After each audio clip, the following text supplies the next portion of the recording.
Тимофея Храпов, лучший игрок матча. 2 гола он сегодня забил. Как играли?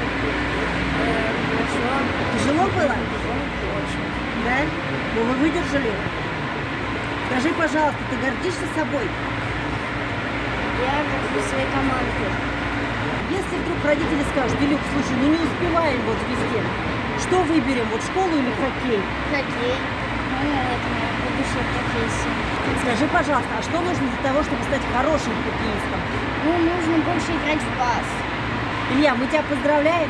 Большой молодец сегодня, заслужил статуэтку.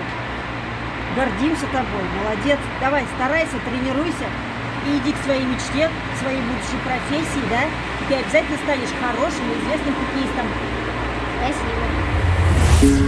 Спасибо.